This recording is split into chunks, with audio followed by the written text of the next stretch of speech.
یہ ایک سوال کیا گیا ہے کہ جناب مفتی صاحب، کیا اسلام میں اورل سیکس جائز ہے یا نہیں؟ میرے ایک دوست ہے جو مجھ سے اکثر اس بات پر بحث کرتا ہے کہ دیوبندیوں کے علاوہ باقی سب مذاہب اورل سیکس کی اجازت دیتے ہیں۔ کیا یہ بات صحیح ہے؟ برائے مہربانی رہنمائی فرمائیں۔ سب سے پہلے تو یہ بات واضح رہے کہ شوہر کا بیوی کی شرمگاہ کو چومنا، زبان لگانا یا اپنی شرمگاہ کو بیوی کے منہ میں داخل کرنا مکروہ اور بے حیائی کا عمل ہے۔ شریعت میں بیوی کے ساتھ جماع کرنے کے کچھ آداب ہیں، مثلا بقدر ضرورت سطر کھولا جائے، جماع کے وقت شرمگاہ پر نظر نہ ڈالی جائے اور بالکل جانور کی طرح ننگا ہو کر جماع نہ کیا جائے۔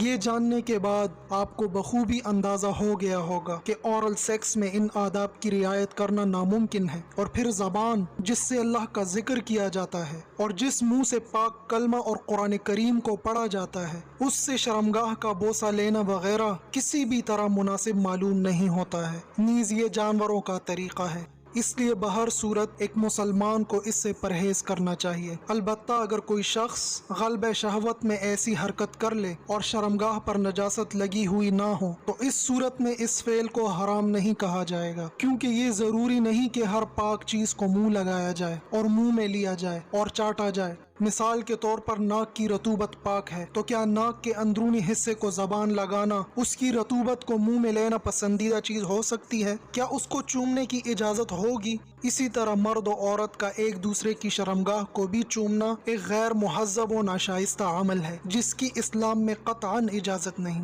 نیز مذکورہ غیر شائستہ حرکت سے صرف علماء دیوبند نہیں روکتے، بلکہ فتاوی ہندیہ اور محیط برہانی جیسی کتابیں جو دارالعلوم دیوبند کی بنیاد رکھنے سے بہت پہلی لکھی جا چکی تھیں، ان میں بھی ایک قول ان کے ناجائز مکروہ تحریمی ہونے کا لکھا ہے۔ شریعت کا مسئلہ یہی ہے، باقی اگر کوئی اس کی برائی کا قائل نہیں ہے تو اللہ کے ہاں وہی اس کا جواب دہ ہے۔ نیز اگر کوئی اس کی اجازت دیتا بھی ہے تب بھی یہ ایسی چیز ہے کہ اس کی برائی کسی سلیم الفطرت آدمی سے پوشیدہ نہیں۔ واللہ اعلم بالصواب۔